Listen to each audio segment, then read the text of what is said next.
Welcome to the Bandwidth Tapes. I'm Brad Williams. On today's episode, I'm talking with my old friend, amazing drummer, percussionist, and educator, Wayne Viar.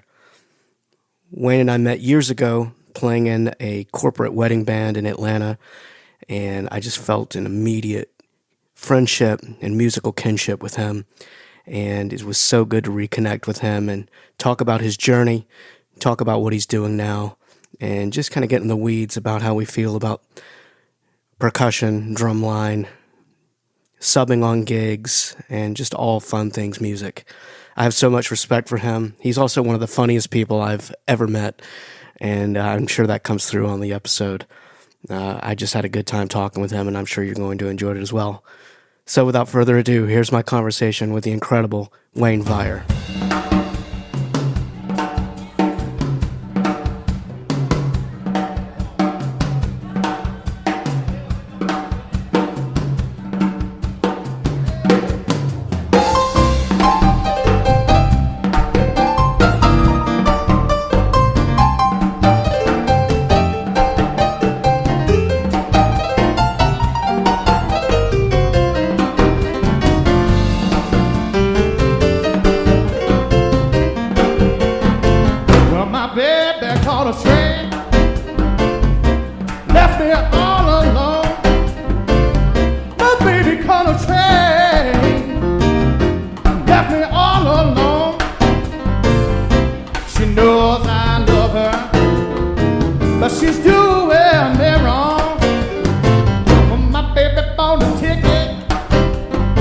She's gonna slide right out.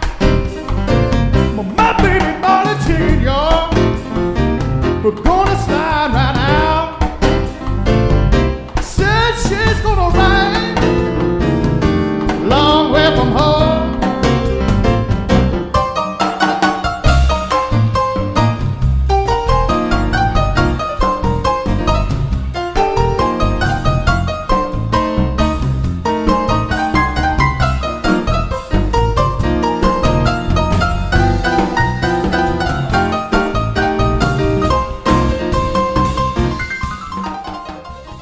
Was I supposed to prepare for anything? I sent you the excerpt list. If you could play Scheherazade, that would be great.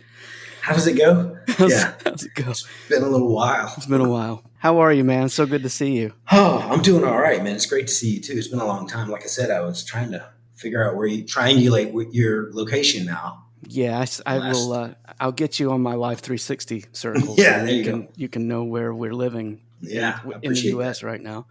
Yeah. So, I was trying to think. It's probably been somewhere between 5 and 10 years since we've played music or seen each other. Yeah, for sure. It's been too long. Yeah, I agree. Yeah. In thinking back about how we met, the first day I ever met you was the first day I met Brooke Smith because I joined Living Large and started playing in that band. I was thinking about that when you reached out about this. I was like, man, I couldn't remember if it was the school thing or if it was that gig. Yeah, it was Living Large. Makes sense. Yeah. Speaking of not seeing people, I haven't seen Brooks in a very long time. He's a terrible person. Right? No talent. I just don't like being around him. He's rude. Yeah, he's just rude. He has been since the day I met both of you. Oh, yeah. Yeah, that's exactly it. So I just reached out to you because, in thinking about all these people that I've worked with over the years, you're the first person that comes to mind that can play rudimental snare drum, orchestral percussion, but can also groove on a drum set. And I think that a lot of times one of them is a little bit more than the other, in the percussion world. And you seem to check all the boxes really well. So, well, that's very kind. I feel like I can do all of those things similarly poorly. So I knew that's exactly what you were going to say. But jack of some trades, if you will. Yeah. So I appreciate that very much. And I will say that whatever it is that I am involved in the moment, I do try my hardest to be a chameleon and be as much of that thing as I can. And I've always been very keenly aware of those who maybe don't or aren't or something. And like, one of my biggest compliments is when, like, Chalden or somebody like that says, "Man, I know you went to school for music, but you don't sound like it." And I'm like, that's the weirdest compliment you could ever give me. And I love it. So. Yeah, right. What's that old saying? Did you study music? Yeah, but not enough to mess up my playing. Right. That's right. Exactly right. Yeah. No, that's exactly it. I think you play drum set like someone that spent time in the back of a percussion section that knows how to listen and knows how to blend and balance. And I think there's a lot to be said of knowing how to adapt in both of those kinds of ensembles. Yeah, I agree. I appreciate that. All of that is very kind. And two, I mean, not that this is needed, but like the fact, like, I didn't even know that you were a bass player. And just in terms of I think musicians are musicians, and you have all of those exact same qualities, I would say, and then some, because you're multi-instrumentalist and fantastic on all of them. So we don't appreciate people like you on the one hand, but being lucky enough to play with you at the same time on another instrument, I very much appreciate that quality. So, well, appreciate you saying that about me. Well, absolutely. Well, it's been a pleasure, and we'll stay in touch. So, yeah, shortest interview in history. We'll just leave it on that. All right, I think we're done here. We're done here. Yeah. So, where did you grow up? When did you start playing? I grew up in Richmond, Virginia, and my dad was a big music lover, but he didn't play anything. My mom kind of played piano. I had an older brother. He's 5 years older. He did the school band thing, and so I just followed in his footsteps, assuming that was what you do.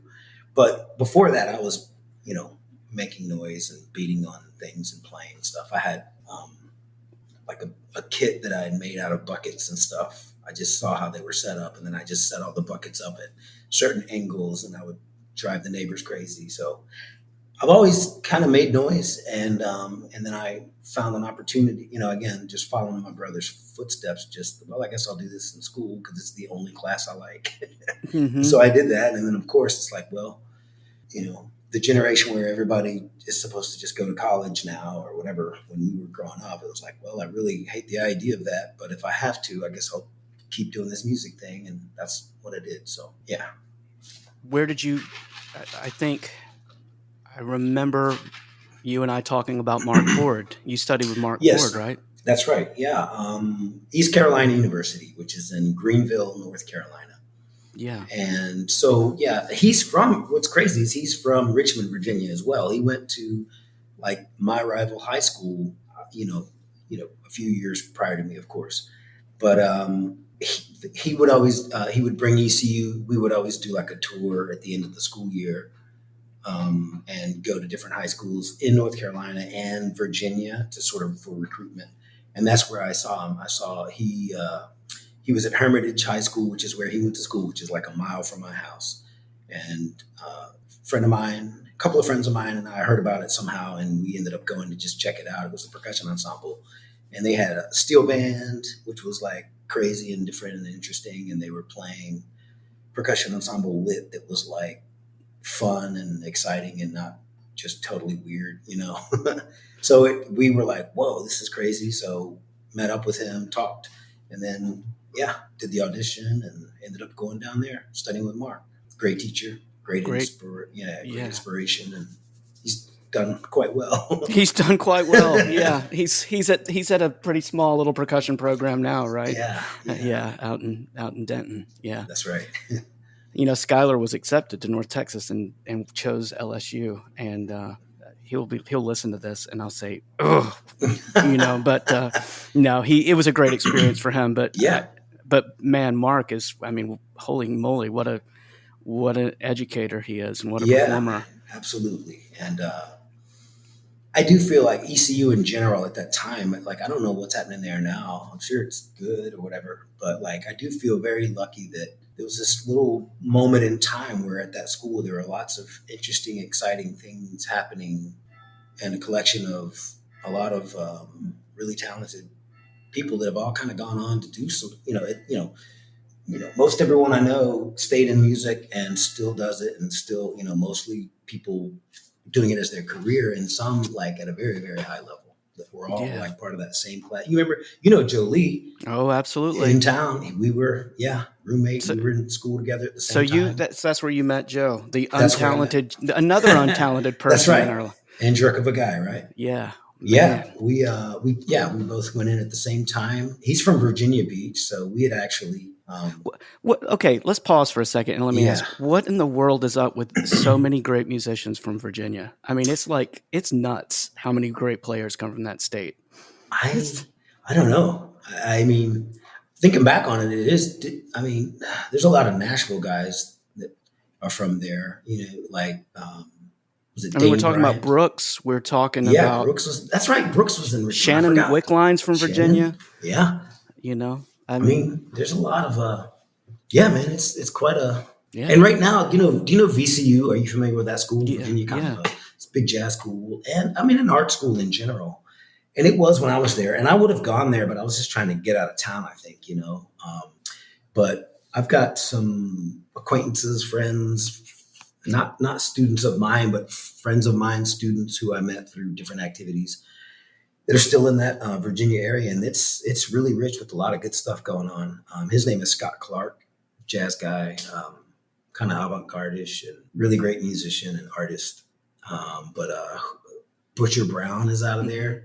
Nate Smith used to sub on a gig with Adrian Duke. I don't know if you know. Oh Adrian. yeah, I Yeah. don't know if I ever met Adrian, but I certainly knew about him through you. And So yeah. before Nate became a household name, like I would have board tapes when he would cover some of those gigs, which is insane. And I met Wow. Nate when he was like 22. I think he was still at James Madison, and there used to be a jam session in downtown Richmond that whenever I would go home, we'd drop in there and just see what was happening. And he was there one night, and I met him. I mean, he was very young.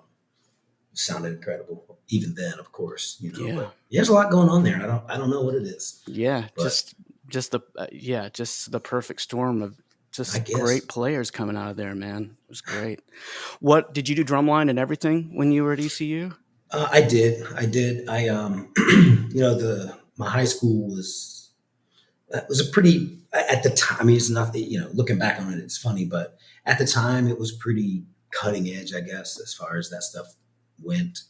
And so I loved it. And again, my brother did that whole thing. When I was really little, I would just go to the rehearsals and stand there and watch them. I loved the sound of all that, Yeah. And so, of course, I did that. And then I went to school and did it. And then drum corps and all that. So I still teach that.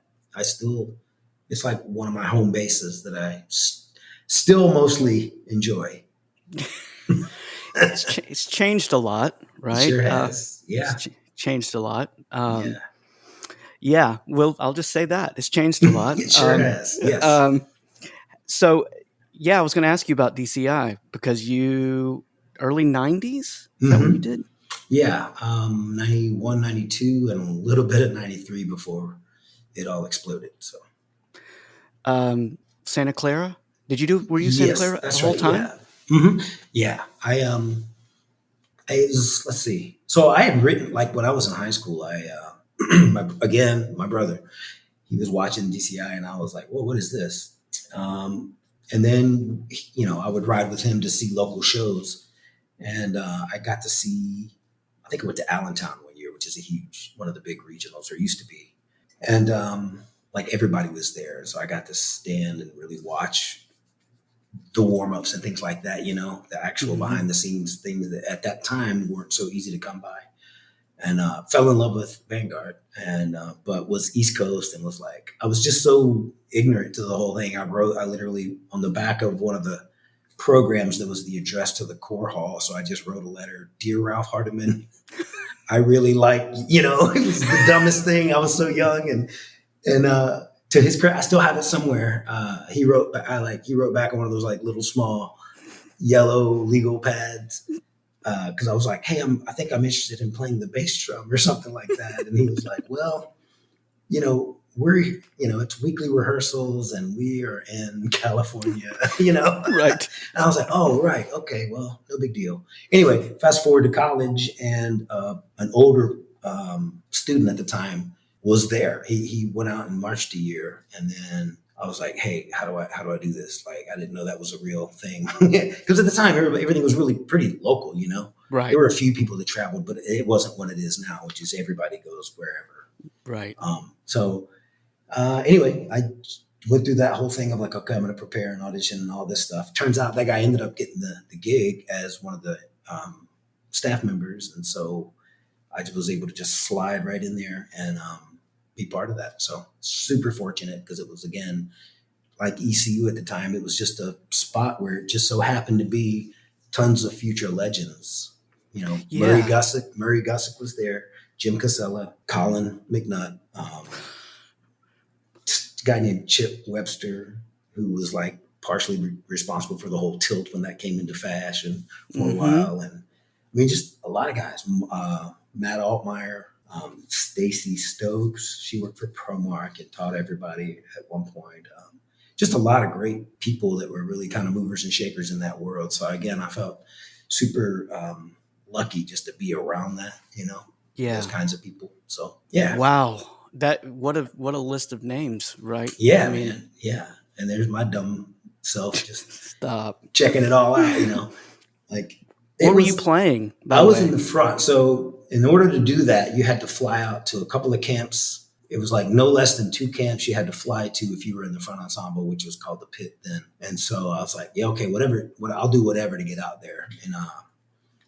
And so I did. And then we would move out and do the Hell Week or whatever it was. You move out for like roughly a month of rehearsals and then the West Coast tour. And then we took off, but it's also different now. I don't think they tour nearly as much as we used to, but yeah, so I did the front and I learned a bunch, you know. I was just super hyper aware and vigilant to like just pay close attention to everything. How do these donuts get made? You know what I mean? Mm-hmm. And again, just super fortunate to be in that place and watch that all kind of happen.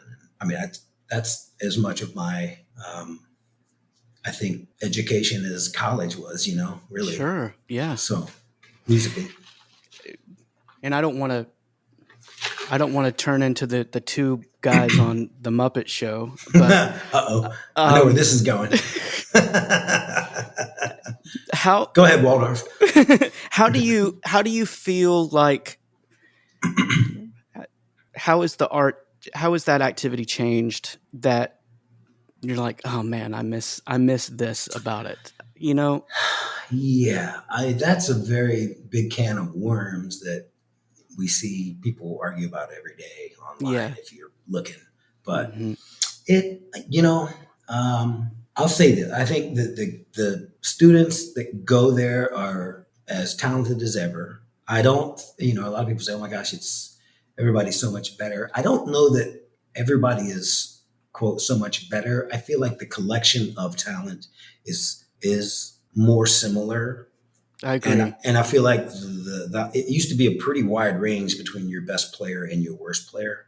Again, when it was, very regional, there was a wide gap there. You know, I got into what I knew or considered at the time to be like one of the best drum corps in the world. And yet there were people in there that I was like, whoa, I don't think they know all their scales, you know, and they certainly can't play it with the right notes all the time. So, which is fine. It was, so now I think that all of that's gone. If you're there, there's a certain level that you are functioning as a player and as the methodology has certainly gotten a lot better and the specifics and all of that.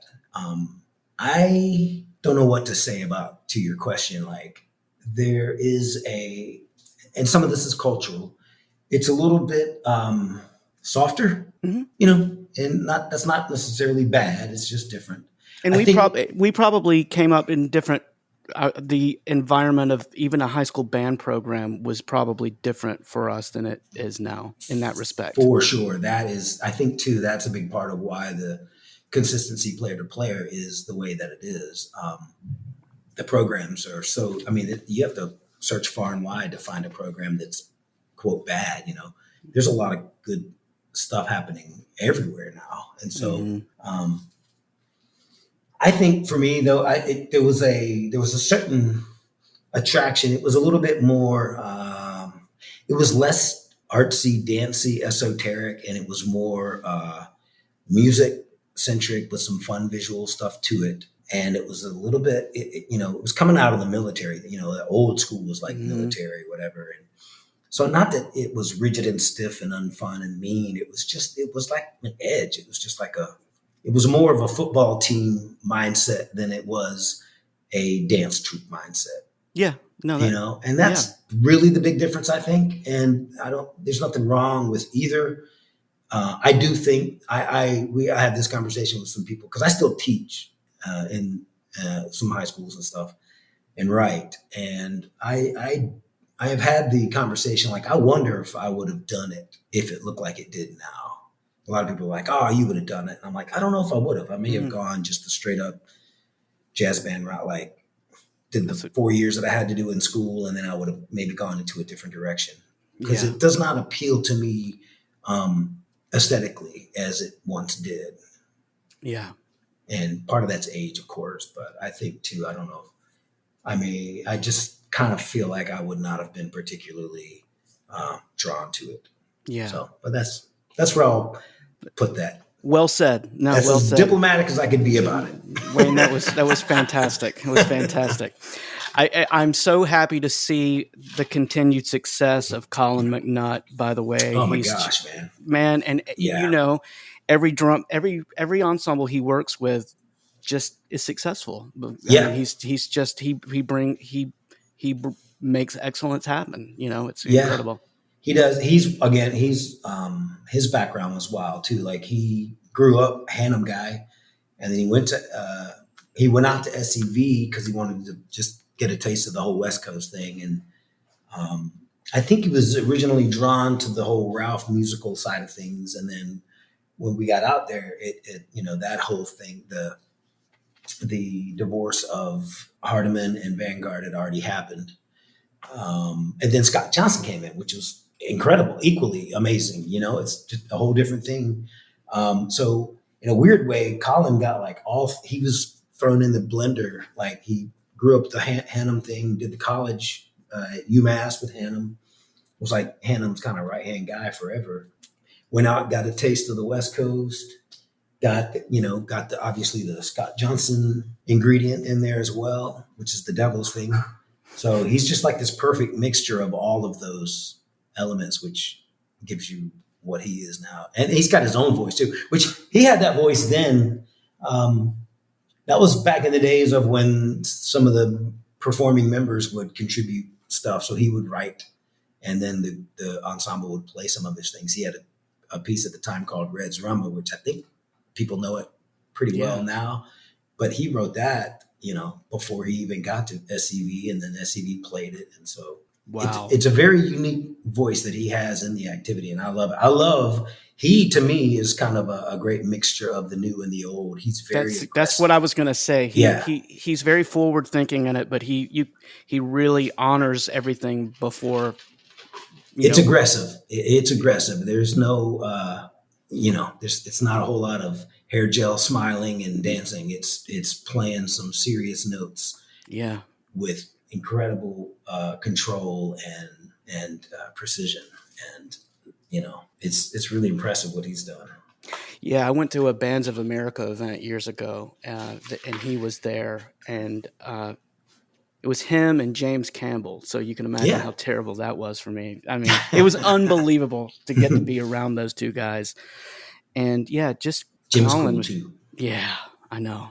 Just their approach to it, to the activity, and just how to teach it. It was just amazing. Yeah. Yeah. Jim did like a day of percussion, I guess, when I was still in college, and I was in the drum line at the time, I believe. Was I in it? Yeah, I guess I was in it. Anyway, he was there for a few days, and he was just so cool. And because at that time I was from SCV, and it was also like, I think maybe what's different today is it was very competitive back then. It was like, your best friend would go march another corps and they were dead to you until September. You know, It's like college. It's like college football. 100%. Yeah. Yes. So, yes. And so when he came in, I was like, oh, great, man. Here we go. Freaking Jim Campbell, whatever. Cavaliers. Here we go. Cavaliers. God, give me a break. And then anyway, and then of course, much like everything in culture now, it's like, oh, you meet the guy and you're like, oh, he's actually great. He's hilarious and obviously talented. And it was a great session with him. So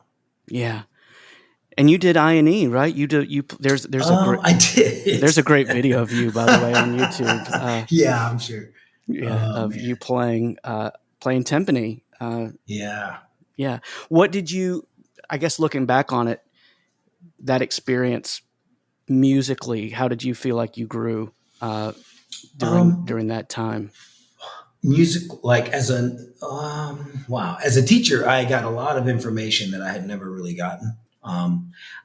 I will say, because it hasn't really led to anything, but I was always a fairly natural player. Like I intuitively understood how to just play the instrument and touch and technique and all of that. I never had any real technical lessons. I had a few lessons. I had some when I was really young, maybe seventh grade. I had a guy who really turned me on to all the rudimental stuff and made me do all the 26 and all that.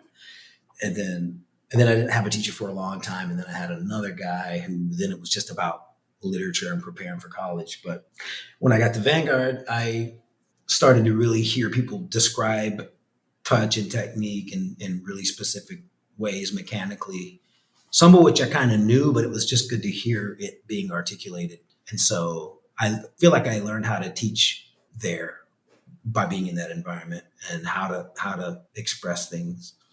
And speaking of Murray, by the way, Murray is inside of the line, but he was doing a lot of, he basically taught the tenor line from inside the line. And he was like, still to this day, one of the best instructors in terms of like he could play like you and then tell you how to undo that and get to something different. Like, really? Which to me was really wild to watch. It was like, holy crap. So he could see what you were doing, literally imitate it, and then walk you out of it into the thing he was wanting you to do, which is pretty wild, man. So that was cool. And then I think too, because I played timpani, my ear, I really developed my ear very strongly, just intonation, and you wouldn't know it by some of the recordings, but maintaining the drums, because they would, you start out the day, they're super flat, and you got to get them all in tune that day, and then you got to keep them in tune as the heat cranks down on them and they start going up.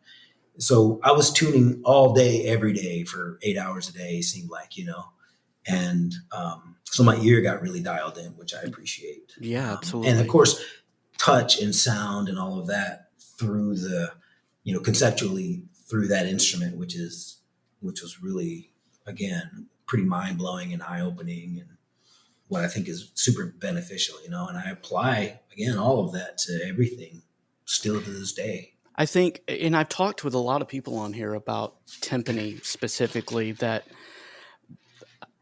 I think as a drummer or as a percussionist, understanding that touch on the instrument may be it may be able to transform to all the other instruments more than any other instrument. I think that's absolutely right. Yeah, there's note length, note value. It's very easy to go outside of a desired sound based on so many factors. You've got to be really, really dialed in to do that well. And and you're absolutely right. I mean, on all levels, I think it does really. It would, yeah. I never thought of it like that, but that's totally right. I think that's right. Just the understanding hitting versus striking and just sound production. Yes. Is so crucial from the timpani then outward to everything else. Yeah. Yeah. Everything else is so quick that the variance may be harder to tell until you've developed those things. And timpani is a great place for that, because the feedback is undeniable and lasting, Yeah. That's interesting. Yeah. Yes. Yeah. I would agree. Yeah. So you how much are you teaching now? Do you do mostly ensemble stuff, or do you teach private lessons, or what's your? I don't really do lessons much anymore. That's like my kryptonite. It's stuck in a room with a kid who's too busy or doesn't care or whatever. I'm with you, man. It's Yeah. I'll do it, and I've had some great students, and the good ones make it worth it, and I'll do it. And I still do that now. Like I'll have a kid who I'll sit and we'll go for 90 minutes, and I don't. It's not really a lessons. That we just sort of talk concepts, and we'll play a little bit, and we'll talk and listen, and I'll listen to them. But I don't. It's like they don't even. I don't really. Most of the time, I'm not getting paid for that part of it. Right. So I mostly So I'm affiliated with this school here, George Walton, and you've been there a while, haven't you? I have. I think I want to say because I met them. Oh, this is another funny story with you and me. I met them at the, what's the school that you Wesleyan. Wesleyan. I met because of Jason Sneath. That's right. Well, yes. So the Wesleyan held a competition or something, and that they came as one of the groups, and I was judging that year, and they sought me out after the tape, and then they sort of like, hey, come on over. We'd be interested in you doing lessons maybe, and I ended up just going there and just doing everything, like doing the marching band and lessons and all that. So I want to say that was 2010, maybe. Wow. Yeah, something, or 12. Yeah, maybe. Yeah, something like that. I don't know, but how has your writing style changed as the activity has changed? No. So correct answer, by the way. A couple of things. Yeah, like on the one hand, I don't follow the activity really anymore. Like I don't know who's playing what music from, essentially from like, I don't know, 2010 to now. I don't know who's doing what. To me, it's always been the thing that I've always enjoyed, even when I did it, was the process part of it, which was, the rehearsal, how to rehearse well, how to be effective, how to, persevere, make it happen, all the parts that go into making a great show. That's my favorite. The protocols, all of that is process. That's the part that I enjoy most. Shows are like whatever. So all that to say, I'm stuck in a bit of an Arrested Development. Like my books always sound like bad ripoffs of Jim Casella meets, Ralph meets Hannum Classics or something. Really. And I will recycle a phrase a million times or whatever. But to me, it's almost like drums. Like I think of it musically. Like I kind of think of it as like I want to use as much as needed, but no more than that.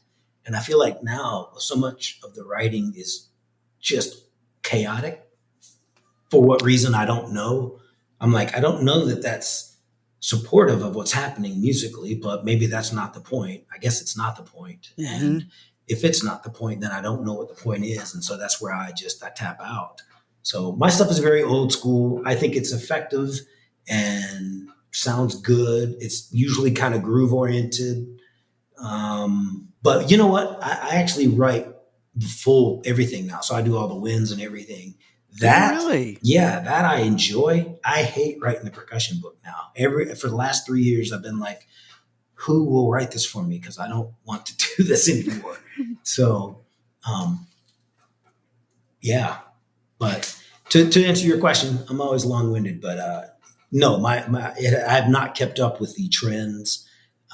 Partly because I'm not trying to. I don't have the time to, and frankly, I don't love a lot of it. So no, yeah, I'm with you. But I'm also at the high school level, and it's there's a lot more room for variety. Like I don't do the indoor. I'm not into the indoor thing. I have never really enjoyed that, but I'm especially not doing that now.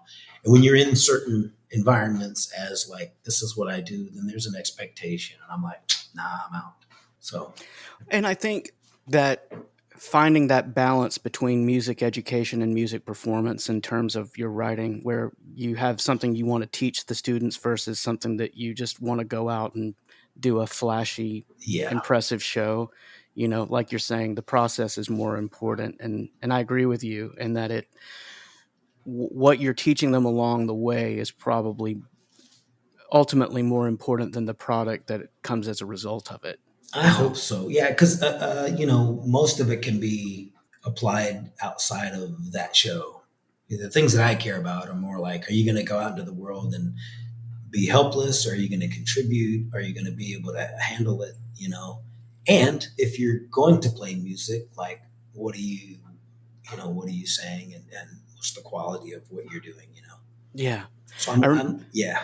I remember seeing a video years ago with talking about Jim Campbell, where he was talking about how he arranged for Cavaliers, and he broke down the soprano, alto, or the soprano, tenor, and bass voice. I don't know if I know exactly what you're talking about. Yeah. And they played parts of the mellophones, and he showed how he complemented the tenors to go along. And I'm like, yeah, that makes sense. Yeah, that complements the music. That's what I think. That's one of the things that really that I really loved about Ralph Hardiman, because at the time when it was old school and real rhythmic oriented and a lot of cramming notes and stuff, his stuff was not that at all. It was very flowy and very musical, and also like a little bit groovy. And I was always fascinated by the way he wrote. And Jim was of that same era, kind of that same. It's more melodic, and again, it's use as much as you need to, but no more than that. Yeah, I use that. I think that way about a lot of things. It's like I want to use as much as I have to, but I don't. But no more than is necessary. Yeah, and that's, I guess, somewhat out of fashion now. Like, the old boring melodic stuff. I don't know how to respond to that. I'm like, yeah. How many notes can I cram into one measure? Yeah. Fives are real fun and popular right now. It's like it's some brand new spice that's being used everywhere gratuitously. Here's some fives, here's some fives, here's some different fives. Why? Because they're fives, man. Because they're five. Cool. Yeah. Okay. Yeah. What is it saying? What's it saying musically? Oh, I don't know about that. I don't know, but it's five, bro. But it's fives. It's like, okay, whatever. Yeah, all right, sure. So when did you move to Atlanta? Sorry, I'm chewing ice. It's okay. You can edit this out, can't you? I'm just going to put this on a loop through the entire thing. Yeah, background. So I moved, let's see. So grew up in Virginia, went to school in North Carolina, stayed there. Moved out to like the Raleigh-Durham area for a handful of years, taught, played, working a bunch, working like crazy, not making any money, nothing new there. Gigging and teaching, all of the above? Yeah. Yep, gigging and teaching. Loved it. Had fun.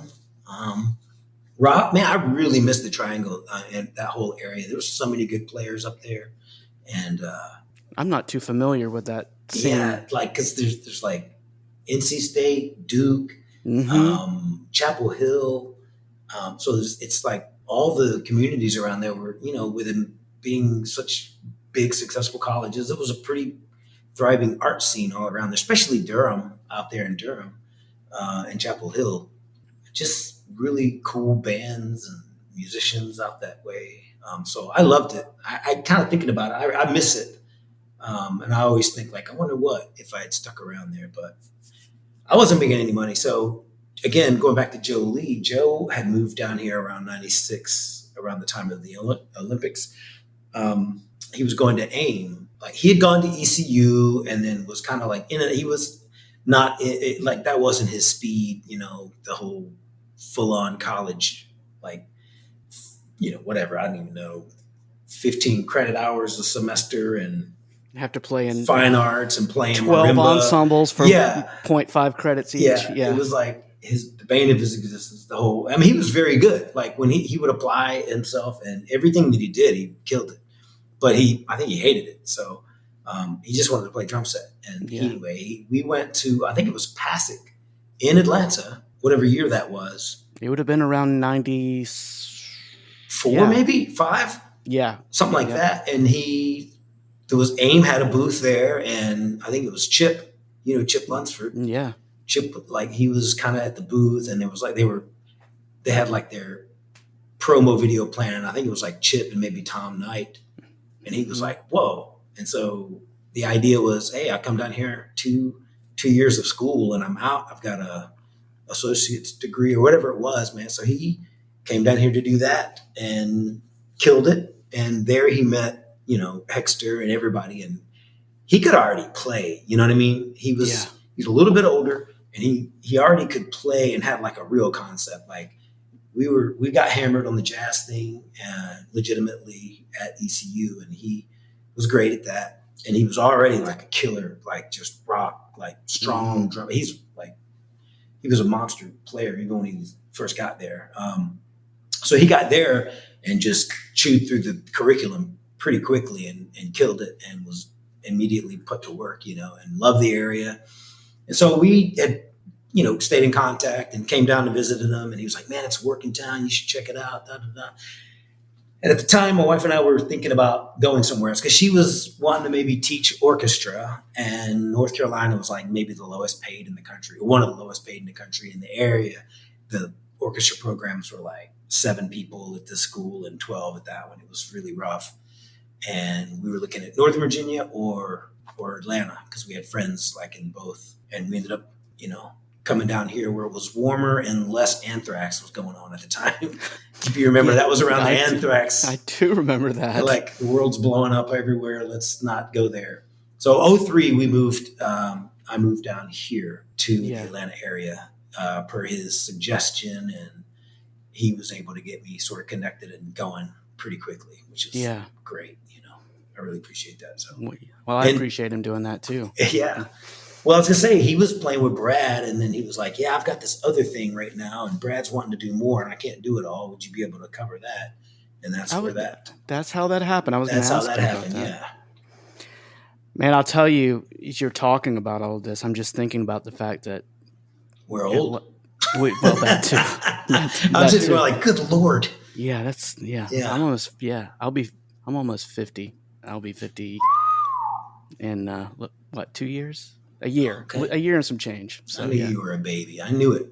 Yeah. Now I just made myself feel older because you're not even close to as old as I am, but that's fine. Atlanta has what a pool of incredible drummers in one city in Atlanta, Georgia. It's ridiculous, man. It really is silly. I mean, you kind of know it, and then when you get in it, you're like, "Good Lord!" I mean, there's in every direction, as far as I can see, there's a lot of players, man. And most of them are cool too. Yeah, that's it. Which is even crazier. I just think about just working with Brad Large alone, getting to play with you and Joe, and then Meeder, and it's like, good grief. Yeah, man. I mean, there's so many. I think too. That's one of the things that again, I'm always, I don't know. I like being around places where things are happening. Like when I was at ECU, when I was in Vanguard, I was, always felt like I'm next to a lot of really cool things going on, and I really appreciate being there. So when I first moved to town, I was probably doing 50% percussion gigs, 50% drums. Like hand conga percussion. Gigs, hand percussion, yeah. Okay. And as a result, I got to play, percussion with all these great drummers. So kind of like you're a percussionist, a great percussionist, a great drummer, and then able to, as a bass player, grew with all these different players and hear where they all put things and how it all works together. And so playing percussion, I got that same experience playing with, Joe, who I already knew because we, grew up playing on practice pad together and stuff. But Joe, Meeder, Lil Jon, Chalden, so many players, man. And every experience was like, oh, interesting. Like it was just a clinic in backbeat and placement and how they approached it, how they drive the tune, which I felt was like super duper invaluable to be in it, but not the guy doing it, to sort of get all their different versions of that or whatever. Yeah. But it's fascinating. It really is fascinating. And I don't do very much of that anymore, and I wish I did. I'd love to get back to doing more of that. So that would have to be a lot of fun to just get to sit there and kind of play in between where they're playing, Try not to junk it up. And every drummer is a little bit, it can be not their favorite thing to have a percussionist. I was very aware of that. I don't, I had a way of doing it that I think was okay for, but I know that it wasn't everyone's favorite thing in the moment. It's That's like, cool though. And but yeah, yeah, what a fun thing to just get to hang out and yeah, play. decorate the time without having to necessarily be the engine, Yeah. kind That of, yeah. I don't know. I enjoyed it a bunch. And Yeah. like I said, I miss the chance to do it. I don't really do it anymore. So Yeah. When you go in and like let's say you're subbing on a gig or playing with a band that you don't maybe play with very often, what is your approach to come in and kind of be the bus driver while still kind of feeling out where that band places everything? Because it can be a bit of a delicate thing, yes, right? I mean, there's a lot there. There's a lot of psychology going on right there. Yeah, there is. Absolutely. You know, uh, pretty much for a long time now, if I get an opportunity to see that band or hear that band with their regular person, I try and do my best. I approach it as I would approach it, but I try and frame it in the way that they're used to. Mm-hmm. So, like if I sub on Rupert's for John, I'm not going to be shredding. I'm not going to be trying all these cool licks. I'm not going to fancy up. It's just meat and potatoes, and I try and do my Chalden impression or Meeder. Yeah, I try and approach the band the way they're used to hearing it, because even if you come in and you play really, really well, but it's just far enough out of their comfort zone, whether it's pushing the tempo or maybe even slightly different tempo, like the whole band can wig out. Yeah. They can really wig out, and it's just not a fun night for anybody. So, and now if I don't have a reference, then I just go in and I just try and not get in the way, and I've got my radar going strong, Mm-hmm. and I'm trying to pick up on, what these little signals mean. Like, are they driving because I'm dragging, or do they want me to push it harder? Or, you can get into that game. Speaking of Atlanta and a bunch of great musicians and drummers, Mike Veal, that band. Yeah. So I'll sit in with them every now and then. And that's such an old school Atlanta institution, man. And I love it. Yeah. I used to be really intimidated. And finally it was like, well, he keeps calling me, so I guess it's cool. So now when he calls, I'll be like, hey man, I don't know any songs, right? You know what you're getting at this point. Shame, fool you once, shame on me at this point. And so it's kind of it's like a little bit of a running joke there, but that's a terrific band. So many bands. So a band like that, or a band like Rupert's, there's a lot of bands that are established. You have to work really hard to mess that up. The band is so good, you could just plug in and you could just ride that wave, and it's great. And I think about a band like Mike's band, that there's kind of there's obviously a core, but there's a kind of a rotating cast of characters that come in and out of that band. Yeah. And they know how to adapt maybe as well as any band anywhere. That's right. To figure it out and make it work. That's right. And that's a dying art, I think. I agree. No, I totally agree. That reminds me of like the old, like back in the day of like sitting in and doing like jazz jams and stuff. You put together everybody just, here we go. We all have a general idea of what this is, and we're going to just feed off of each other and make this, hopefully this thing that's greater than all of us, when we put it all together. And now, between like click tracks and backing tracks and budgets and no gigs to be, I don't know. It doesn't seem like, again, the Veal thing, that idea of that sort of a band, or the way like community-based music making used to happen. It doesn't quite feel like that's a thing anymore. At least I don't know where it is, if it's somewhere. Maybe Nashville. I don't know. Maybe, yeah.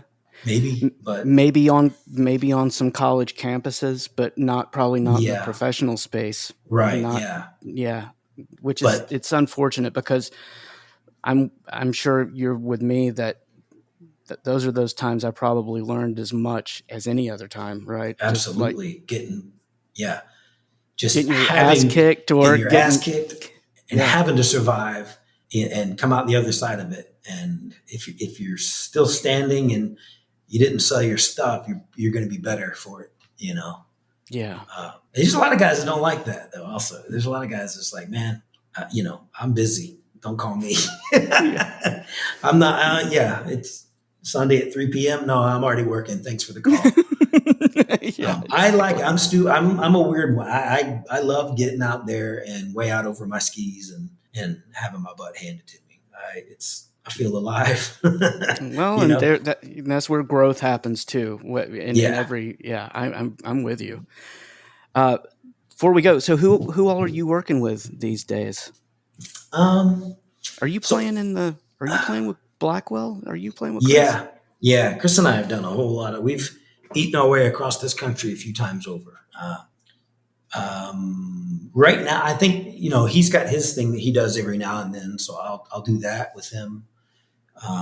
But right now, we're both in A1A, which is like the Jimmy Buffett tribute thing, Yeah. which weirdly is like maybe one of my favorite things I've done ever. As much as I'm not like a Jimmy Buffett fan or even listen to that music, the weird thing is being inside of it. Well, first of all, the band is great. I mean, Chris, come on, like Yeah. the band is really, really great, and the gigs are cool, and it's always an event. I mean, it's a spectacle of an event, and it's a fun. It's like that's the gig everybody wants to go see to forget their troubles and have a great time. And so all of that and the environment and the atmosphere is all great. But musically, weirdly, if you approach it, like it's like, okay, I'm going to approach every gig like it's the most important thing, and I'm going to try and do my absolute best on every gig, every note, or whatever. There's a lot of variety in that music. Once you get past like the 5 songs that everybody hates or loves, depending on what side of the bandstand you're on.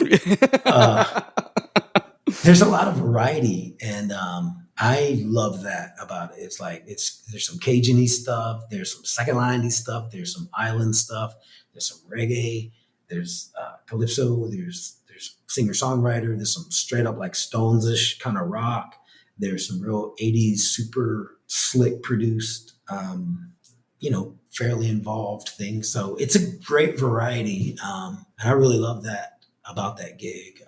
But yeah, so that's like one of the main ones. I'm like the tribute whore. I've done like he and I did that ABBA show for 10 years or so. And there's another one from Sweden that I've done a few times, which is really cool. It's like the actual bass player's name is Mike Watson. He's like one of the original 3 bass players that did all the studio stuff. And, really? Yeah. He's like 75, great health, sounds awesome, got a killer tone, just grooves his ass off. So I've done that a few times, and it's a lot of fun, really a lot of fun. There's a couple of shows that out of Vegas, this producer, Nancy, I worked with her husband in one of those ABBA shows. She's got a couple of shows, so I'll work with her when they come through this side of the country. So not a whole lot, a lot of theater-y type tribute shows mostly. I'm not doing a whole bunch of like bars or restaurants or really any of that. So good. Yeah, I mean, I'm yeah, exactly. Sometimes I miss some of that a lot, but until you go and do it, until that's all you have, or until you do it 4 or 5 times in a row, and you're like, yeah, that's right, no, I'm good. Yeah. So I go to great lengths to avoid parking and loading. Like it's like, okay, I'll fly somewhere just to have backline. You know what I mean? What do I have to do to not load and pay for parking? Okay, go to the airport. It's just silly, but I moved Joe. One of the things when he was like, come to Atlanta, everything's in town. You don't have to do it. Because I was traveling and driving and getting back home at like crack of dawn and stuff. Mm-hmm. And now here I am, not doing that, but I'm never, rarely am I in town playing anymore. So, which is great. It's, a lot of theaters and stuff. So they're good gigs and I enjoy it a lot. And I love the travel part of it. I really love the travel. So yeah, I'm going to keep doing it until I can't, I guess. Well, man, I'll tell you, my musical life got dramatically better when I met you and was able to play music with you. I want you to know that. Yeah. No, well, that's very kind. Yeah. You just you play so well, you play so musically, and just a good hang, man. I mean, there's so much of that that's so important. Just being a good hang on the gig, Yeah. Yeah. What is that? Give me any two of the three and I'll be there. The money, the music, or the hang. That's it. Any combination of that. Give me two of those. That's exactly right. That's exactly it. Yeah. And as we get older, we realize just how much more important that is. Because, Going back to the veal thing, I think we're so everybody's so busy and trying to spin so many plates. It's just a different level when the people and the relationships are cultivated to a deep enough level. The music is always better as a result. No matter how talented you put four great talented people together, it doesn't mean it's going to work. I've been in a lot of cases where it actually didn't work. And That's right. You thought it was going to be the best thing. It's like stacking the deck in the LA Dodgers or something, Right. It's like it doesn't always happen, right? Doesn't work all the time. That's right. Mm-hmm. Yeah. So, well, it was crazy. I feel like we started playing together and we did a few different projects and it was great. And then we got pulled in other directions. And then here we are, like you said, 5 or 10 years now. And it's like, damn it. It's like I felt like it was the start of something really, really great. But I never got enough of it. So I know. I feel the same way. But it was something I still cherish. So I'm thankful for what we got to do. So likewise, it was like I said, I hadn't seen. What was crazy reconnecting us was your podcast with Will James. I know, that's right, with Will James. Speaking of North Carolina and private schools, he was at a private school very similar to Wesley in Raleigh. And so I think that's what it was. Didn't I reach out? I was like, yo, I just heard the interview. Yes. I love that. That was so great. Such a small world moment for me. I'm like, wait a minute. Because I think Will had posted, I did this thing or something about an interview. And it was like the bandwidth. And I was like, wait a minute. I know that. Brad had something like that at one point. And then I go and I look and I'm like, holy shit, it's Brad talking to Will. That's crazy.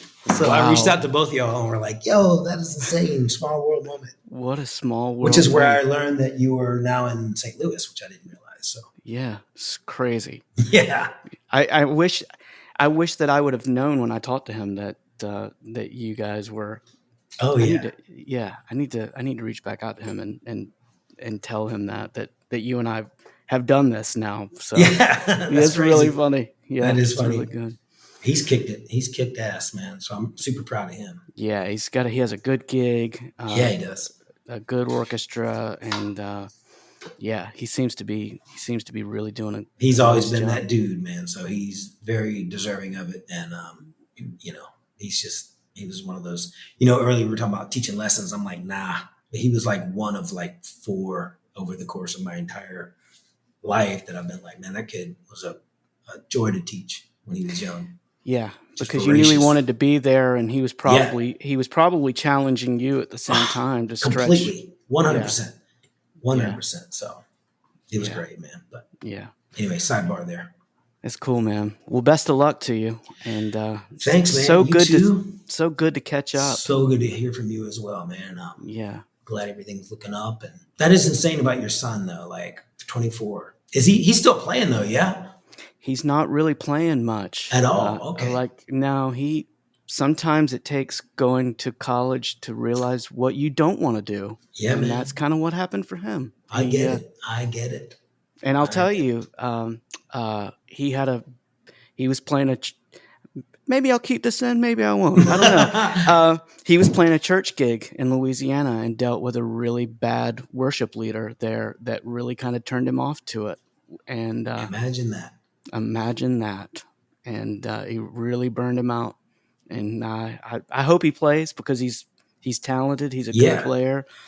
But it really kind of soured his attitude about working with people that, especially in that space, that look, man, we've both been there. We've all been there. That's correct. And wow, that's unfortunate. Well, maybe with some time off and who knows, but like you said, sometimes you do the thing until you realize, you know what, I love this too much to let it be this. Yep, that's it. You know, I'm gonna not. I'd rather not than it to be, than to be this. Yeah, and that's precisely what happened. I mean, he moved to Austin almost 18 months ago, and he hasn't played a note since he's lived there. Well, that's a good town to be in. I imagine that eventually he's gonna get the itch. Yeah, in a good place to get that itch. So we'll see how it plays out. But yeah, he's too talented not to, I bet. So yeah, that's it. All right, my friend. All right, Brother Maine. Great catching up. Thank you. I appreciate it. And sorry for all the editing you're gonna have to do. It's gonna be great. It's gonna be great. Cut out whatever you think you need to cut out, and then some. I hope you enjoyed my conversation with the incredible Wayne Viar.